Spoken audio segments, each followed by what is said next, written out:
Moff Gideon actor Giancarlo Esposito from The Mandalorian has revealed how James Earl Jones' Darth Vader influenced his performance as the character, who is now hailed as one of Disney's Star Wars best villains to date.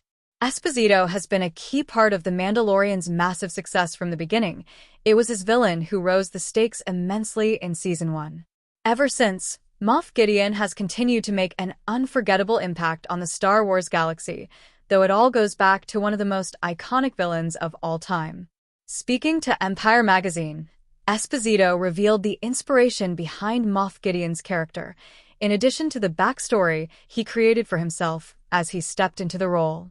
The actor credits his friendship with Jones, the iconic voice of Darth Vader, as a massive inspiration not just for Gideon, but also for his career on the whole. The most evident form of inspiration for Gideon specifically, however, was Vader's cape. "I must have the cape," Esposito quoted himself. "And I got the cape."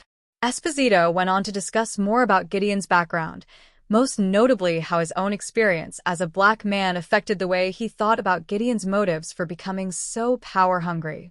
"Moff Gideon, to me, was ultimately that young boy who never had any power, who was always questioned about the color of his skin," Esposito stated. "He ultimately was the power, not only because of his physicality, but because of his brain." This, genuinely, is what makes Gideon such a great villain. It comes as no surprise that Esposito was so heavily influenced by James' portrayal of Darth Vader, given both the commonality of looking at Vader as the definitive Star Wars villain and how much Gideon's own outfit in The Mandalorian resembles Vader's. But it's still touching to hear how Esposito's personal relationship with Jones truly took things a step further.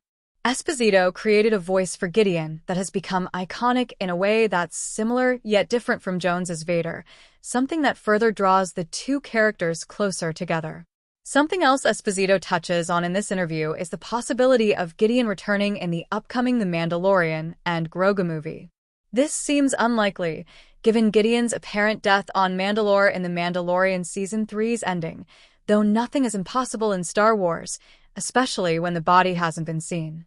Esposito remains positive about returning, and in all honesty, I would be okay with that, if only because I hope that Gideon gets an ending that's much better than what he got in Season 3.